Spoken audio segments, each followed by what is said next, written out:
Bueno, si les parece igual arrancamos. ¿Cómo estás, Gloria? ¿Bien? Bien, bien, Vamos, gracias, André.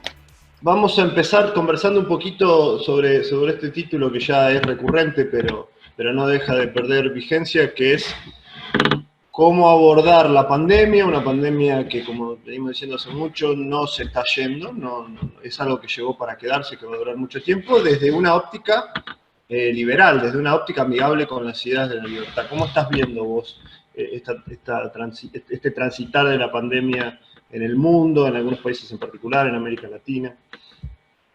Pues mira, Ale, yo creo que uno de los grandes problemas es que se equiparó encierro con distanciamiento social. Y no creo que ambas cosas tienen por qué ser sinónimos. Yo creo que uno puede tener distanciamiento social sin necesariamente tener encierro. De hecho, no hay ningún estudio médico ni científico que te diga que tu sistema inmunológico va a mejorar estando encerrado en tu casa. Respirando aire que no está corriendo o alejado de la naturaleza. Entonces, si lo único que nos puede prevenir del coronavirus es un sano sistema inmunológico, creo que las fuerzas estatales hicieron una pésima labor en recordarle a las personas el realmente enfocarse en tener sus defensas lo más altas posibles. Yo no vi campañas de una mejor alimentación, de hacer ejercicio, de la prevención, por ejemplo, o el cuidado de la diabetes y el sobrepeso, que han sido considerados como uno de los factores más preocupantes y que tenés, digamos, en población en riesgo que puede contagiarse de coronavirus.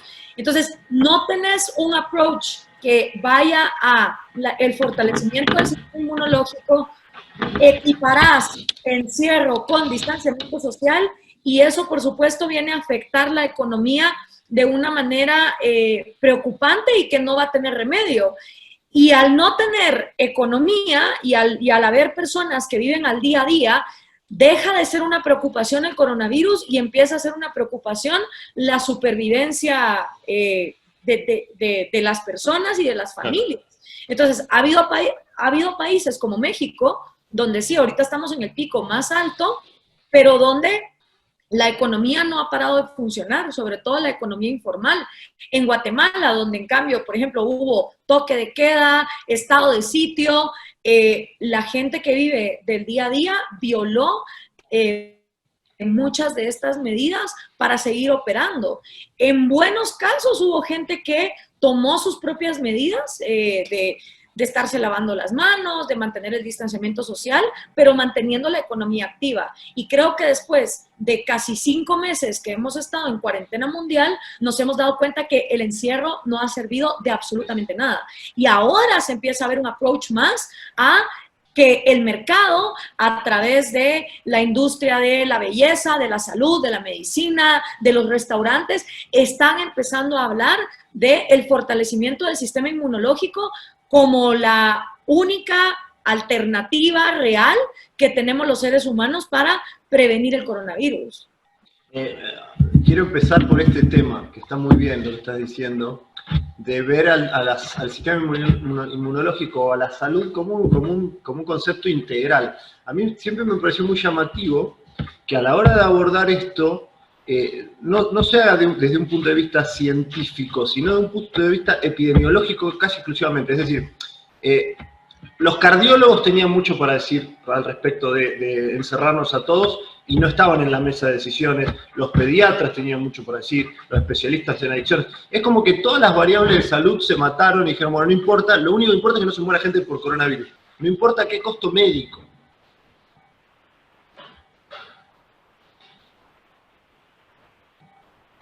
Se cortó ahí.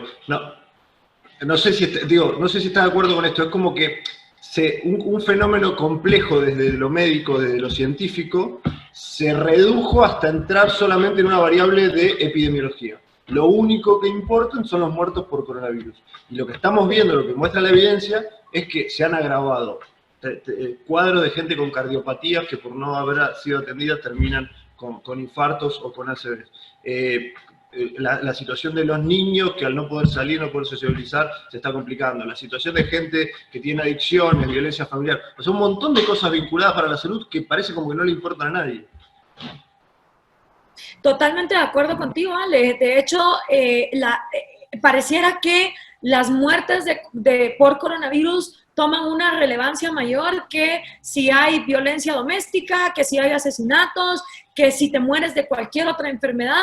Eso pasó a ser secundario respecto de si te pudiera o no dar coronavirus. Yo creo que también es por cuáles fueron los países que se infectaron primero y donde hubo una epidemia mayor. O sea, el hecho de que haya sido España e Italia, que son países desarrollados de primer mundo, creo que no hubiera pasado lo mismo si la epidemia hubiese brotado de una manera así en Somalia y en Guatemala, por ponerte un ejemplo. O sea, el mundo no se hubiese alterado de la manera en que se alteró si no hubiera sido un hit al mundo desarrollado, sobre todo en Europa y en Estados Unidos. Y ahí es donde vemos entonces la dicotomía, porque también pareciera que ahora que está el estallido social en Estados Unidos con el tema de Black Lives Matter y sale la gente a protestar donde no hay distanciamiento social, donde no todo el mundo está llevando máscaras, aparentemente cuando hay saqueos, cuando se trata de protestas, el coronavirus pasa a segundo plano.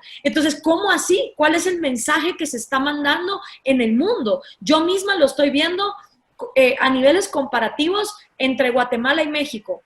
Guatemala tomó medidas bastante drásticas, como lo hizo Perú, con toques de queda, estado de sitio, no puedes salir de tu casa desde las 5 de la tarde de un viernes hasta las 5 de la mañana un lunes, a las 4 de la tarde hay toque de queda todos los días, no se permitía que ningún negocio, a menos que fueras de comida y de la industria de la salud, estuvieses abierto.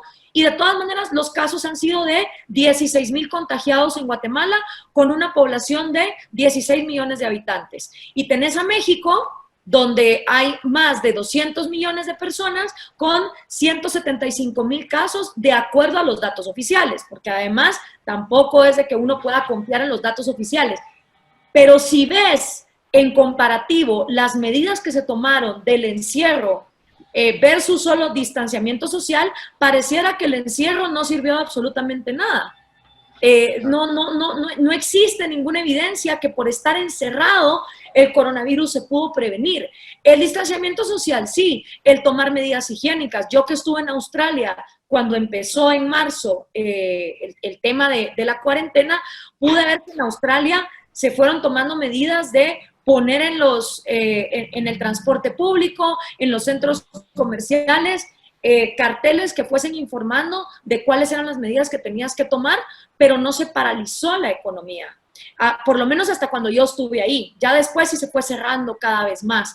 Entonces creo que ahora estamos en un mejor momento de donde estábamos hace 4 meses, porque han pasado 4 meses. En Estados Unidos se está violando la cuarentena. Las protestas por Black Lives Matter tomaron el protagonismo mayor que el coronavirus, y el mensaje que le está mandando al mundo es: ¿por qué los gringos sí pueden salir a protestar y los ingleses también salieron y España ya salió a la normalidad, y el mundo, el tercer mundo o el mundo subdesarrollado, donde la gente tiene que salir a trabajar porque si no se muere de hambre, ¿por qué nosotros sí tenemos que estar encerrados? Entonces, ante ese comparativo, creo que va a ser insostenible mantener el encierro y los estados de sitio como se habían venido dando. Vos sabés que acá en Argentina, como en otros países, se planteó la cuestión en una falsa dicotomía muy efectiva, que es, miren, la cosa es salud o economía. Las dos cosas no se puede. Entonces, si vos me hablas de economía, si usted me habla de economía, sea un empresario, sea un economista, sea una persona que hace trabajo, usted está del lado de la muerte, que es lo contrario a la salud. No sé si lo has escuchado también en otros países. Totalmente. Bueno, de hecho, aquí en México se miraba al revés. Aquí en México hubo empresarios que salieron a decir: el cerrar la economía es estar a favor de la muerte, porque sin economía no puede haber salud. Y esto precisamente como contraparte de los que te decían, es que si la economía no importa, porque la salud es lo que importa. Y hicieron memes bastante efectivos, creo yo, de gente que está en el cementerio y las lápidas, en vez de decir nombres de personas, dicen ferretería, panadería, comedor, juguetería. Es decir, todos los negocios que van a morir y que por lo tanto las personas no van a tener dinero para poder costearse cualquier tipo de enfermedad, no solo el coronavirus. Entonces tenemos que entender que cuando la humanidad estaba en sus inicios, y esto no es porque lo digamos los libertarios, esto es lo que es biología, evolución y historia de la humanidad. Los humanos vivían apenas 18 años y si bien te iba y te podías morir hasta por un dolor de muela, lo que empezó a traer una mejor esperanza de vida, más calidad de vida, fueron precisamente los descubrimientos científicos y médicos que sobre todo se potencializaron en aquellos países donde se dejó atrás digamos, esa mancuerna que había entre religión y Estado, y donde se empezó a permitir el analizar cómo funciona el cuerpo humano, cómo funciona el cerebro, cuáles son las enfermedades que tenemos. Pero recordemos que ese fue un gran camino de investigación para poder llegar a donde estamos hoy, y que el mercado, que es el sistema en el que los individuos de manera voluntaria pueden intercambiar unos con los otros talentos que no poseemos, porque pues a menos que seas un médico no vas a saber cómo tratarte, y gracias al mercado puedes tener acceso a medicinas, a la comida, a todo tipo de alternativas para tener un mejor cuidado de tu propia salud. No hay otro sistema que sea más efectivo que el mercado para llevarle a los pobres las medicinas que necesitan. No existe otro. Entonces, el sofocar y estrangular la economía es precisamente dañar a los más vulnerables, porque sin una economía donde se puedan dar atenciones a todos los diferentes problemas que pueda tener un ser humano, pues entonces no solo vas a tener gente pobre, vas a tener gente pobre y además enferma. Entonces, esa falsa dicotomía creo que va a costar y ha costado muchas vidas. Ahora, claro, introducís la segunda falsa dicotomía que acá en Argentina se ha dado mucho y que también les ha dado resultado al gobierno, que es decir, muchachos, al final del día el que te salva es el Estado, no el mercado. Vos que sos una experta en debatir, ¿qué haces qué le contestás cuando te vienen con ese mito? Hay un meme buenísimo que justamente dice eso: el Estado te salva, y es la escena del Padrino, donde agarra Al Pacino a Fredo y le dice: ¿y de dónde crees que viene todo el dinero que tiene el Estado, boludo? O sea, porque claro, vivimos en sociedades que de verdad, o sea, yo juro que hay gente en Latinoamérica que cree que el Estado es como esta nave espacial mágica que de manera espontánea crea dinero y crea riqueza, porque claro, todos sabemos que el Estado se pone a imprimir papel billete, y mientras más papel billete imprima, menos valor adquisitivo tiene ese dinero. Eso sí creo que hay gente que lo entiende, pero la gente de por sí cree que de verdad el Estado produce riqueza, que sin Estado no hay fuentes de empleo, que sin Estado no hay salud, cuando es todo lo contrario. Primero viene la sociedad civil, primero vienen los descubrimientos científicos y médicos, primero vienen todos esos negocios que hacen nuestra vida una vida mejor, para que entonces a esa gente de manera forzada se le cobre un cierto porcentaje llamado impuestos, que es lo que va al Estado. Entonces, el Estado no te salva de nada. El Estado lo primero que debió haber hecho ante esta crisis es venir y decir: ok, si somos nosotros los parásitos, si somos nosotros los que recibimos el dinero de la gente que produce y ahorita estamos en una crisis, lo primerito que debemos hacer es quitarnos nosotros del camino, dejar de estorbar, reducirnos el sueldo y dejar ese dinero en las manos de las personas que lo están produciendo, porque ellos lo van a necesitar más que nunca para poder apalear sus gastos. Yo, por ejemplo, me acaban de bajar el sueldo en 20%, no solo a mí, a toda la directiva de Grupo Salinas, de cierto salario para arriba. ¿Para qué? Para poder afrontar los gastos de las personas que tienen un salario más bajo, ¿ya? Y si encima de eso va a venir el Estado mexicano, que en este caso todavía no lo ha hecho, a poner más impuestos, entonces esas empresas a quien se la cobran es precisamente los trabajadores. O sea, todo lo que el Estado empiece ahorita a tratar de absorber es el costo directo de comida, de medicinas, de rentas, de colegiaturas, de matrículas de salud que le van a costar a las personas. Entonces, sí, dale, dale. No, ingenuamente, yo supuse cuando esto arrancó, acá pasa muy similar, no solo no ha habido aumentos de sueldo en el sector privado, sino que ha habido muchos despidos, muchos recortes, y en el mejor de los casos, tu sueldo quedó congelado en una economía inflacionaria que es como, digamos, que te bajan el sueldo, porque cada vez tiene menos valor real el sueldo. Ahora, yo supuse ingenuamente que algún político, aunque sea como un acto de populismo, digamos, en el buen sentido, iba a decir, bueno, voy a proponer recortes. Nadie recortó nada, ni siquiera recortaron carteras que virtualmente hoy no están gastando. O sea, ¿cuál es el sentido del Ministerio de Turismo hoy en Argentina? O del Ministerio de Cultura, que tiene teatros y cosas por el estilo, no estamos usando. Nadie recortó absolutamente nada. O sea, la pasividad de los políticos es abismal en ese sentido. Hay alguna excepción en algún mandatario de provincia, pero en general es tremendo. Sí, el único caso que yo he escuchado de recortes gubernamentales ha sido en Uruguay. De ahí no conozco ninguno. Y ojo, aquí el otro problema, que lo reflejó muy bien Nayib Bukele en El Salvador, que encima se volvió el superhéroe de toda Latinoamérica y tuvo que salir 3 semanas después diciendo, nos salió el tiro por la culata, esto es un desmadre, que Dios nos ayude porque no sé qué hacer. Y lo que Nayib Bukele salió haciendo, que fue lo que hicieron muchos políticos en Latinoamérica, incluyendo los argentinos, fue que empezó a poner precios tope.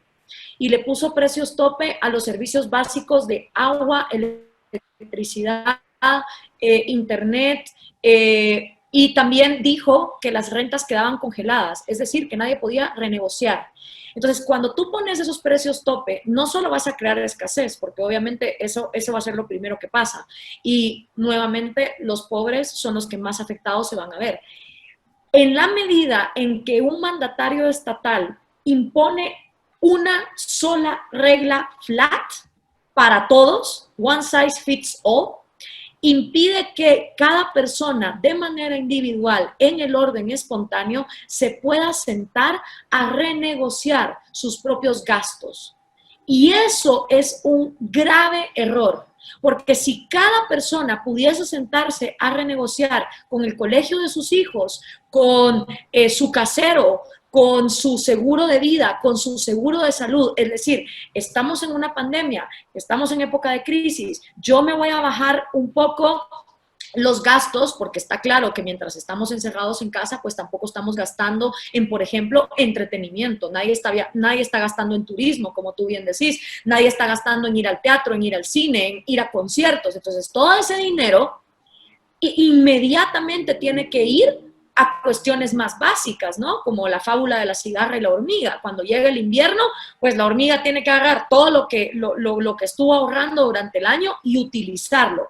Pero en el momento en que un mandatario estatal te dice, esta es la regla general para todo el mundo, one size fits all, los precios tienen que ser esto, matas la posibilidad de que las personas individualmente en la sociedad se pongan de acuerdo entre ellas. Y eso genera más despidos, y genera más desempleos, y genera más bancarrotas, porque como no podés negociar, entonces lo único que te queda decir es, mira, con esta nueva ley no me queda otra que despedirte, no me queda otra que cerrar el negocio. Y al final nadie está haciendo, digamos, la lista de las pérdidas reales. Nadie, por ejemplo, y esto también está pasando con las protestas en Estados Unidos, un montón de artistas de Hollywood dieron plata para sacar de la cárcel en los famosos bailouts a las personas que habían sido encarceladas por estar protestando. Sin embargo, ningún artista de Hollywood ha dado un centavo para todos los negocios, y no estoy hablando de grandes negocios, Mercedes-Benz y todo eso que también fue saqueado, sino tiendas de barrio y negocios locales que fueron completamente destruidos, algunos de ellos hasta incendiados. Y eso no se va a reponer, y nadie está haciendo la lista de esas cosas que se están perdiendo por esas medidas, en un caso, estatales, y en el otro, en el apoyo a personas que están protestando y que están saqueando. pero no a las que se están viendo afectadas por esos saqueos. ¿Te desilusiona un poquito o esperabas un poco más de la sociedad civil? Obviamente estoy generalizando y toda generalización es injusta, pero digo, uno como liberal siempre tiene miedo al autoritarismo de oferta, ¿no? Al Estado imponiéndose. Ahora, hay que admitir que en esta pandemia vimos mucho de autoritarismo por demanda, o sea, mucha gente diciéndole, dame restricciones, tengo miedo, o sea, el sueño húmedo de Thomas Hobbes, ¿no? La gente iba a tener miedo, iba a decirle, inflemos el Leviatán porque tengo miedo. ¿Te desilusionó un poquito ver que ciudadanos normales, que no son, no tienen una gran vocación por el autoritarismo, pero ante el miedo salieron corriendo a decir, papá Estado, ayúdame, tengo miedo? Pues no, la verdad no me desilusionó porque siempre que hay crisis, la gente busca, o sea, si en tiempos normales vivimos en una región donde de por sí la gente busca un populista que por lo menos les venda la pantomima de que se va a hacer cargo de ellos, imagínate ante una pandemia. Ahora, lo que resulta cierto es que nadie opera mejor y nadie se adapta mejor ante una crisis que la sociedad civil de manera privada en el ámbito del mercado. Y yo lo he vivido toda mi vida en Guatemala. Cada vez que en Guatemala hay un terremoto, una tormenta tropical tipo el Mitch o el Stan, cada vez que el volcán Pacaya erupciona, es la empresa privada la que empieza a organizar paquetes de comida, de ropa, de alimentación, las mismas asociaciones de caridad a través de la sociedad civil, los medios de comunicación privados empiezan a informar.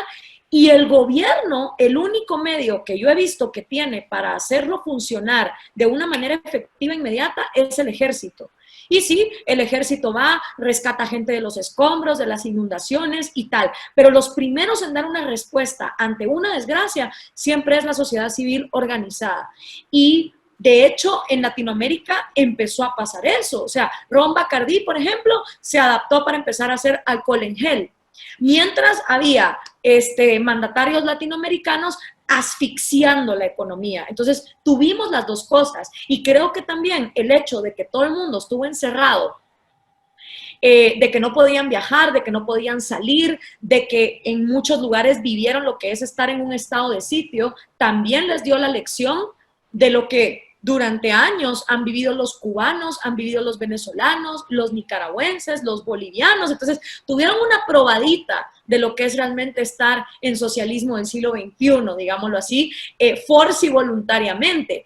Y también creo que todo el mundo se dio cuenta que gracias al Internet, proveído por el mercado, podemos estar conectados, podemos seguir trabajando. Muchísima fue la gente que mutó a hacer home office, hasta el punto donde ahorita artículos en Forbes y en The Economist están diciendo que el home office puede llegar para quedarse en muchas industrias, lo cual nos pone a pensar qué va a pasar con todos esos espacios. Pues no sé, tal vez hacemos más parques, porque también creo que ha nacido una conciencia ecológica, ¿no? También es cierto que al todos estar encerrados, hubo un aire más limpio, la fauna y la flora estuvieron floreciendo de una manera que no se había visto en décadas, pero creo que ahí también las personas que durante años hemos venido diciendo que lo que realmente ayuda al medio ambiente son las soluciones del mercado, van a tener un nicho grandísimo. De hecho, yo acabo de participar en el prólogo de este libro que se llama Green Market Revolution. Y en este libro han participado más de 21 escritores hablando precisamente de eso, de cómo el mercado va a traer soluciones ambientales, medicinales, si tan solo se le deja operar. Y creo que ahorita, como te decía Ale, estamos en un mejor momento que hace 4 meses, porque ya pasaron 4 meses, ya vimos que el encierro no funciona y la gente ha tenido una probadita de lo que es las restricciones en la economía en su propio bolsillo, y la gente está desesperada por salir a trabajar. Hay muchas preguntas, las pueden ir haciendo ahí, estoy leyendo el chat. Hay muchas que van, a ver, las trato de hacer confluir. Vos en el que estoy viendo ahí de reojo, El engaño populista, y atrás tuyo, es un libro en el que tratan mucho esta cuestión del pobrismo latinoamericano, ¿no? Uno en Argentina dice, bueno, ¿qué pasaría con el peronismo si no hubiera pobres? ¿A quién le hablaría? Sería como un fracaso. No tendrían un pueblo al que hablarle si no hubiera pobres. Entonces, hasta cierto punto la pobreza resulta funcional para los esquemas populistas. Muchas de las preguntas dicen, che, el proceso de empobrecimiento que se está dando en algunos países de América Latina, a caballo del coronavirus, si no es intencional, o al menos si el uso no es intencional. ¿Te parece demasiado perverso o crees que puede existir esa? No, hay un súper buen dicho que dice, en río revuelto, ganancia de pescadores. Y yo creo que esta crisis mundial sirvió para que todo el mundo dijera, ¿cómo puedo sacar mi raja? Y ojo, los libertarios también lo hicimos. Yo voy a decir que yo lo hice. O sea, yo dije, ok, hay crisis mundial. ¿Cómo podemos sacar raja de esto para dar la batalla de las ideas y demostrar la importancia de la libertad? Y si nosotros como libertarios hemos sacado raja del coronavirus para recordarle a la gente, oye, date cuenta, la salud estatal no funciona. Hay gente en España que le estaban quitando la cama por ser ancianos para dársela a la gente más joven, gente que pagó impuestos toda su vida y que al final es abandonada por el Estado. Si nosotros como libertarios dijimos, ¿cómo podemos aprovechar esta crisis para nuestros propios, no te diría intereses, sino para comunicarle a la gente la importancia de la libertad? Por supuesto que la izquierda, por supuesto que la derecha mercantilista y por supuesto que el mundo en general hizo exactamente lo mismo. O sea, esta crisis, como trae pánico, sirve muy bien para los propósitos estatistas de decir, ya viste, necesitas un Estado que te cuide, necesitamos tener más salud, necesitamos más impuestos. Y yo creo que yo comparo mucho lo que pasó desde China, porque cuando tú no tenés libertad en información, no podés tomar decisiones informadas, no podés tomar decisiones basadas en el conocimiento y en la sabiduría. Y lo que hizo China, que es el manual exacto de lo que hizo la Unión Soviética con Chernobyl, es que fue mintiendo, empezando por decir que el virus no se pasaba de persona a persona. Esa fue la primera gran mentira. La segunda mentira es que nos escondió de dónde carajo vino el virus, lo cual hubiera sido bastante útil para también saber cómo hacerle frente. O sea, nunca China comunicó, esto fue lo que pasó. De hecho, el doctor que murió más adelante por dar la información y gente que yo vi en diferentes foros, como el que hizo Human Rights Foundation, con gente que estaba dentro de China, diciendo, por favor, no crean las estadísticas chinas, aquí los crematorios no han parado de quemar cadáveres, es todo mentira. Fue gente que fue acosada, mucha desaparecida, censurada, encarcelada. Entonces, al igual que Chernobyl, donde la Unión Soviética primero quiso tapar el desastre y decir que no había sido como había sido, la humanidad entera fuimos víctimas de que no se nos dio información acertada desde el primer momento. Entonces, como no hay información acertada desde el primer momento, ves una cadena de pésimas decisiones que se fueron tomando, ya no solo en China, sino en todas partes. Y un Donald Trump que un día salía diciendo una cosa y después salía diciendo otra. Y países que fueron tomando decisiones, como te digo, yo lo he visto con Guatemala. O sea, Guatemala con estado de sitio, cuarentena, toque de queda, y México estando más a su bola, como dirían los españoles, y al final ves que los resultados en diferencia de contagios son completamente, no hay diferencia entre uno y el otro. Entonces no pudimos tomar buenas decisiones porque se nos mintió y se nos continúa mintiendo. Lo que pasa es que ahorita, como te digo, ya han pasado demasiados meses y la gente ya está harta. ¿Cómo mencionaste dos países que hace mucho que están mal porque son dictaduras, pero que además el coronavirus lo va a complicar mucho? Me refiero a Cuba puntualmente, un país que vive de remesas y de turismo, y esto económicamente lo va a voltear aún más volteado de lo que está. Me fue a Venezuela también, que además del autoritarismo y la dictadura de Maduro, y aparentemente ahora está el hijo ahí, Nicolásito, queriendo también sumarse, pero tiene el precio internacional del petróleo que también está cayendo. ¿Qué crees que les va a pasar a estos dos países con esta pandemia? Mira, yo sí miro mucho riesgo en un periodo especial, parte 2 en Cuba, como lo fue en los 90 después del colapso de la Unión Soviética, y en Venezuela definitivamente un desastre mayor al que ya tenían. La única ventaja, te diría yo, es que cuando ya vivís en un apocalipsis zombie, yo se lo dije a mis amigos venezolanos en un seminario que hicimos con Se Dice Libertad. Bueno, muchachos, lo bueno es que ustedes ya llevan 20 años entrenando para esta vaina. Ustedes ya saben lo que es no tener electricidad, agua potable durante horas. Ustedes saben lo que es escasez en los supermercados. Ustedes saben lo que es no tener industria del teatro, ni del cine, ni del entretenimiento, ni poder salir a la calle a dar un paseo. Entonces, la ventaja es que cuando ya vivís en un estado totalitario, te podés adaptar mejor a una crisis porque, como decimos en Guatemala, es una raya más para el tigre, ¿sí? Creo que una crisis como la que estamos viendo le ha afectado más a los europeos y a los gringos que están más acostumbrados a sus libertades, digamos, que lo que puedan estar personas en dictaduras donde hay permanente escasez y permanente caos. Sin embargo, creo que el coronavirus también vino a desmitificar ciertas cosas, desde, por ejemplo, Carolina Cox, la famosa chilena comunista que estaba en Cuba cuando pasa todo este desmadre, y en lugar de coger su teléfono y decir, miren, miren, qué preciosa la salud cubana, miren cómo me curan del coronavirus, miren cómo me atienden de bien. Porque claro, eso es lo que hubiéramos tenido que esperar de la progresía latinoamericana que estaba en Cuba, ¿no? Que empezaran a hacer videos diciendo, mira qué bien aquí nos están atendiendo. No, fue todo lo contrario, fue, por favor, sáquenme de aquí.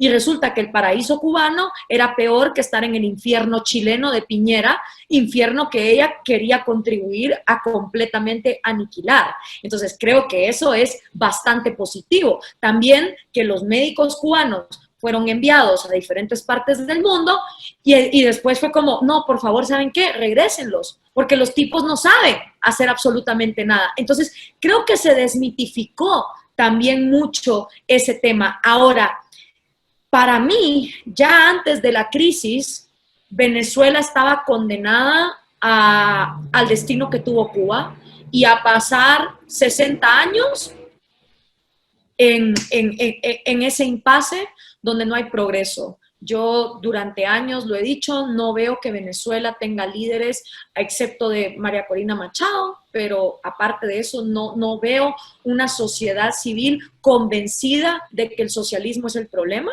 Al día de hoy los venezolanos te dicen, no, el problema no es el socialismo, marica, es la corrupción, y como que no entienden que el poder absoluto corrompe absolutamente y el socialismo da poder absoluto, y por eso es que socialismo viene primero y corrupción viene después. Eso no lo entienden los venezolanos.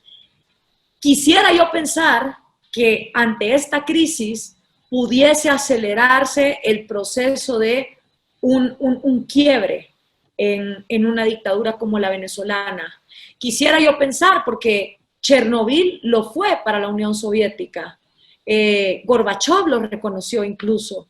Dijo, sin Chernobyl hubiera sido mucho más difícil acabar con la Unión Soviética a largo plazo. Entonces, también está ese componente, ¿no? Que una crisis invita a replantearse todo, invita a cuestionar la autoridad. Y en el caso de Cuba, definitivamente, si entran en un periodo especial por falta de turismo, falta de remesas, al régimen no le va a quedar más que seguir abriéndose, porque si no, pues van a ser más muertes. Pero llega un momento donde esos países, Ale, también pueden vivir como Corea del Norte, donde la gente está esclavizada y le muestran al mundo lo que le quieren mostrar. Esto ya lo ha venido haciendo Cuba durante años, le manda a la ONU las mejores cifras de América Latina y nadie se cuestiona por qué hay que creer en las cifras de una dictadura que no permite la libertad de investigación ni la libertad de prensa, ¿no? O sea, entonces, pues, es difícil. Alberto o Guillermo, si quieren hacer una pregunta, me hacen señas, o abren el micrófono y le dan directamente, me dicen. Te hago otra mientras. Guillermo, ¿querés preguntar? Dale, pará, dame un segundito. Creo que ahí está abierto el micrófono. Ahí está. Sí. Bueno, Gloria, yo te quería preguntar, sacándote un poco de la pandemia y llevándote a la realidad política latinoamericana, ¿qué visión tenés del proceso que se está dando respecto a un liderazgo que me parece que está surgiendo muy nítidamente en América del Sur, y es con Luis Lacalle Pou? Lacalle Pou tiene un perfil muy interesante que, a diferencia, por ejemplo, de Mauricio Macri o de Piñera en Chile, se nota que viene de una familia de políticos de raza, y creo que a las ideas de la libertad le agrega el condimento de la gestión con vocación política y liderazgo. Creo que puede ser un faro importante para las ideas de la libertad puestas en función de la acción de gobierno. Pero me gustaría escuchar de boca tuya qué análisis y qué panorama visualizás sobre el resto de América Latina, y si este liderazgo que está empezando a despuntar Lacalle Pou puede ser un efecto dominó sobre otras realidades latinoamericanas. Mira, te lo voy a decir desde mi perspectiva, que obviamente no es la regla general, pero esta es la perspectiva de una centroamericana viviendo en México, que hasta el 2014, cuando hice el discurso de Zaragoza y empecé a viajar a Sudamérica, lo que yo consumía de lo que venía del sur era pues lo que nos venía por internet. Y en el caso de Uruguay, Uruguay no era parte de las noticias en esta región de Latinoamérica hasta que Pepe Mujica llegó al poder. Y cuando Pepe Mujica llegó al poder, Uruguay estaba en todas partes, en todos los titulares, en todos los noticieros, y Pepe Mujica, y el viejito humilde, y esto y el otro. Desde que Pepe Mujica se fue del poder, otra vez Uruguay pasó a la calle del olvido. En este lado de Latinoamérica. No sé si yo me entero de lo que está haciendo Lacalle Pou, porque además tuve la oportunidad de Uruguay, sé quién es, sé lo que está haciendo, pero es porque yo me informo. Pero que yo te diga al día de hoy que de este lado de Latinoamérica hay gente que está en la calle, no lo veo. No veo que el liderazgo que él está tomando se esté replicando. Sin embargo, alguien como Nayib Bukele, de un país como El Salvador, que en Sudamérica, ¿cuándo se habla de El Salvador? Pues nunca. Pero si hay un dictatorzuelo poniendo precios, todo el mundo se habla de Nayib Bukele. Entonces, ahí es donde vemos la diferencia de publicidad y marketing que se le da a un socialista cuando está estatizando, que lo que se le da a alguien que está haciendo digamos, medidas de liberalización. Y a mí me encantaría que hubiera más estrategia de marketing y que otros medios de comunicación replicaran, porque nadie está diciendo lo bien que lo está haciendo Uruguay. Nadie te habla de eso. Y creo que ahí es donde es evidente, cuando comparás Mujica versus Lacalle, digamos, el interés internacional que había en la figura de Pepe Mujica, ahí es donde nos damos cuenta que siempre vamos a estar en desventaja. Y que de hecho, ojo, a nivel internacional, lo que se oía de Mujica eran siempre cosas buenas. Cuando yo llegué a Uruguay y me enteré que el tipo quería pasar legislaciones que eran copy-paste de las legislaciones de Ecuador para censurar la prensa, o las legislaciones de Maduro para arremeter contra la empresa privada, esas cosas no se decían internacionalmente, ¿verdad? Entonces, hasta que llegas al país y te enteras de lo que realmente está haciendo el tipo, es que decís, wow, o sea, este no es el viejito humilde que maneja un Volkswagen que todo el mundo cree. Lo mismo que con Bachelet. Simplemente fueron personas que vivían en países con más instituciones y que las instituciones fueron capaces de frenar el paso que tenían. Ahora, ¿por qué Lacalle Pou no tiene la misma publicidad que Pepe Mujica? Es una excelente pregunta para hacerse. Y dan ganas de escribirle a todos los periódicos en España, en México, en Guatemala, en Nicaragua, en toda América Latina, que le dedicaron, pero cantidad de tinta a Pepe Mujica y que no hablan nada de Lacalle Pou. El fin de semana pasado, por algún motivo extraño, de esas cosas que tiene YouTube, que entras a ver un video de Messi y terminás en un video sobre cualquier cosa, terminé viendo una charla de Pepe Mujica en Harvard, 2 horas. la emoción con la que niños ricos aplaudían a Mujica era conmovedora, realmente era conmovedora. Ahí hay otro libro que se llama Cómo hablar con un conservador, que da para largo, da casi para una conversación exclusiva, pero sí me quiero centrar en un punto, Gloria. El liberalismo hoy aparece amenazado no por la izquierda atávica tradicional, por los intelectuales anticapitalistas que dicen que la pandemia se va a llevar al capitalismo, Zizek, Han y demás, sino también por una ola que está diciendo de esta pandemia lo que prueba es que hay que cerrar los países, que la globalización hace mal, que la globalización contagia, y que lo sensato sería ir a un mundo mucho más nacionalista con fronteras mucho más altas. ¿Te preocupa eso? ¿Lo ves así? ¿Qué crees que puede pasar?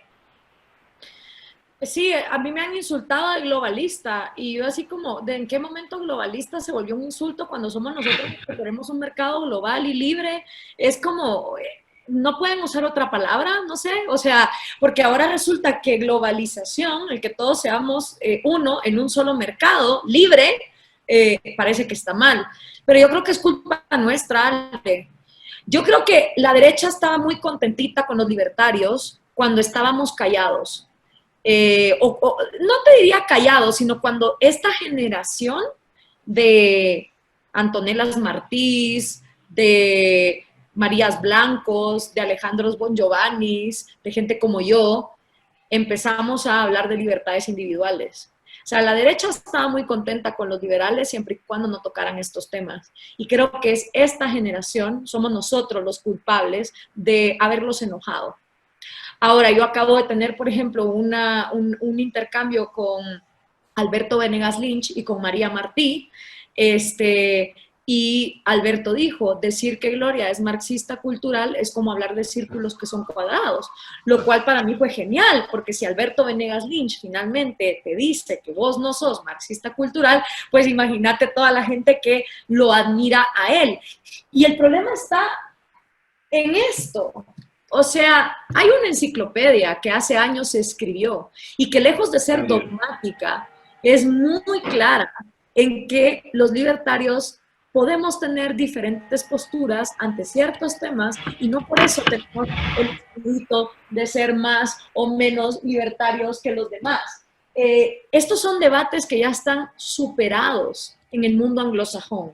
Hace décadas ellos lo superaron. Pero en América Latina, como siempre vamos atrás, creo que ese enojo y ese extremismo que hoy vemos del conservadurismo mercantilista, porque muchas veces a la hora de gobernar no han sido los que han promovido el libre mercado tampoco, mucho menos otras libertades. Ese conservadurismo mercantilista hoy por hoy está más radicalizado, culpa de nosotros y del trabajo que hemos venido haciendo. Si nosotros no existiéramos, ellos estarían calladitos. Bien, bien. Y esta idea de que el mundo se va a cerrar, ¿crees que es precipitada? ¿Crees que...? A ver, depende mucho qué pase con líderes proteccionistas, ¿no? Pero, ¿cómo ves, por ejemplo, la elección de Trump? ¿Cómo ves el futuro de Bolsonaro en América Latina?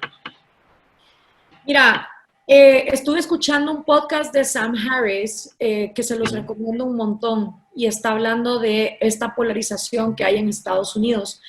Y coincido plenamente con Sam, porque ahorita hay mucha gente que está muy confiada en que los demócratas están ganando en las encuestas. Y yo digo, bueno, sí, también Hillary iba ganando en las encuestas. Y según todos los medios de comunicación, Hillary iba a ganar. Es más, yo me encontraba en Argentina el día en que antes de las elecciones en Estados Unidos, y el día de las elecciones estaba en la casa de Ceci, todavía viendo que Hillary iba ganando y de la nada empezó a darse la vuelta y empezó Trump a ganar. Y me acuerdo estar el día anterior con gente que decía, no, Trump no va a ganar, va a ganar Hillary. Yo te digo una cosa, o sea, esa radicalización, y es algo que habla Sam Harris bastante bien, te estás enfrentando ante medios de comunicación que en el 90%, a excepción de Breitbart y Fox News, te van a decir que los demócratas van a ganar, ¿ya? Entonces sabes que el 90% de los medios de comunicación, eso es lo que te van a decir.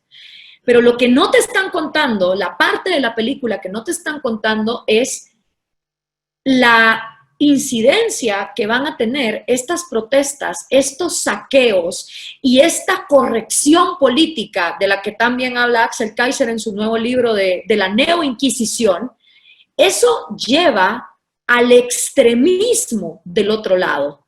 Así como los libertarios hemos encabronado a los conservadores mercantilistas, los Black Lives Matter, los snowflakes, los de lo políticamente correcto, los de los datos no me importa, I am offended, e importa más que yo esté ofendido, el resultado que crea eso es una olla de presión que se va más al extremo.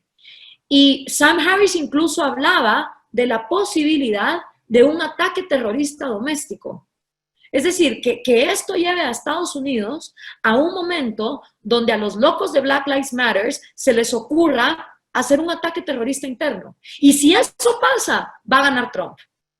O sea, esa radicalización, y hace 4 años lo decían bastante líderes de izquierda, los mayores responsables de que alguien como Donald Trump esté en la Casa Blanca es la propia izquierda, porque han buscado radicalizar a la gente, han buscado que el debate racional no se pueda llevar a cabo, entonces enojan al otro lado, lo enojan a tal extremo que se van con un Bolsonaro, con un Donald Trump. Entonces, al final es la propia izquierda la que ocasiona que estas cosas pasen. Yo no descartaría que Donald Trump puede volver a ganar, más si la situación en Estados Unidos sigue como va, y si se sigue radicalizando y gente blanca arrodillada, lavándole los pies a gente negra, y a nadie le importan los datos. Es más, yo aprendí en ese podcast de Sam Harris que hay 10 millones de encuentros anuales entre la policía y la sociedad civil. De esos 10 millones de encuentros anuales, hay 1,000 que se tornan violentos. Y entre esos 1,000, más de 2/3 son a personas blancas. O sea, no son los negros, ni por donde lo veas. Pero claro, tú enseñas datos y la gente te dice, eso no importa, Black Lives Matter. Ok, perfecto. Pues entonces sigue saqueando, sigue destruyendo monumentos, porque además eso es lo otro. Están destruyendo monumentos a las víctimas del comunismo. Están destruyendo monumentos a Winston Churchill.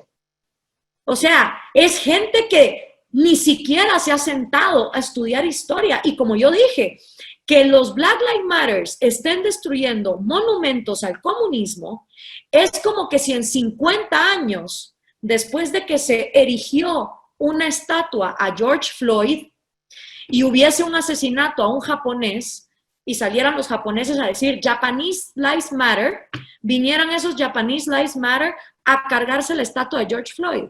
Lo dije en un tweet y no sabes la que se armó, pero es que es cierto.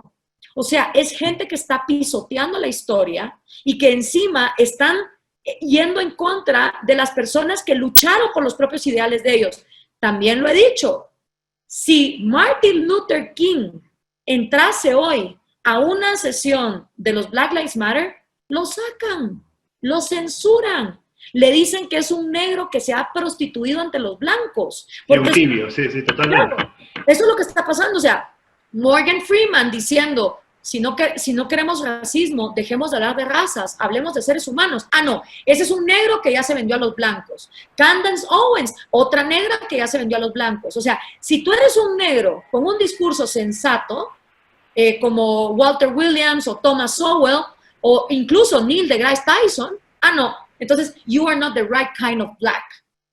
Entonces, claro, eso contribuye a que la gente del otro lado se radicalice y sí haya una posibilidad de un mundo más totalitario, sí lo veo totalmente. Extraordinario, me gustó personalmente muchísimo este último segmento, de hecho creo que da para una charla exclusivamente, así que probablemente te comprometa para en el futuro hacer una charla exclusivamente de este tema. Coincido con vos, me parece que Trump es un emergente que reactivo a algo que ya estaba ahí, que era irracional, y esto es una irracionalidad de sentido contrario, pero sí, yo creo que la izquierda se radicalizó tanto que generó unos anticuerpos propios y ahora se queja, digamos. Me pareció muy buena esta parte y creo que subraya la necesidad del liberalismo y la valentía que tiene que ser liberal. Yo te lo digo, cada vez que hablamos te lo vuelvo a decir enfrente de la gente, digamos, es muy difícil tomar una postura liberal porque te insultan de un lado y te insultan del otro. Vos siempre le pones el cuerpo y la mente, así que te felicito porque realmente es muy valiente tu compromiso con la libertad. Te quiero liberar porque vos a las 8 tenés otro Zoom, así que te quiero dar tiempo para que te tomes algo. Gloria Álvarez no es marxista cultural, y a los que me están tratando de marxista cultural por la barba, sepan que no me la voy a afeitar hasta que se levante la cuarentena, así que esto va a seguir creciendo y creciendo y creciendo. Tenés que disfrazar de Castro, Papaoso, con esa barba, por favor. Estoy cada vez más parecido, sí. Bueno, muchísimas gracias, querida amiga. Ha sido un placer, como siempre, escucharte. Gracias a ustedes, gracias por tomarse el tiempo. Espero haya sido útil, haya traído un poquito de nuevas ideas de por dónde podemos abordar esto. Y nada, siempre ahí a la orden para cualquier cosa que quieran platicar y discutir. Les anuncio que mañana justo voy a tener una clase sobre el engaño populista por YouTube, por si también se quieren conectar, pues ahí es a las 10 de la mañana, hora de Argentina, por mi canal de YouTube. Así que gracias. Perfecto, estamos siempre pendientes de tus redes, Gloria. Te mando un beso grande. Gracias, Alberto, gracias, Guillermo, y gracias a todos por escuchar. Nos vemos la próxima. Pueden ver esto desde el canal de YouTube de la Fundación. Muchos abrazos a todos.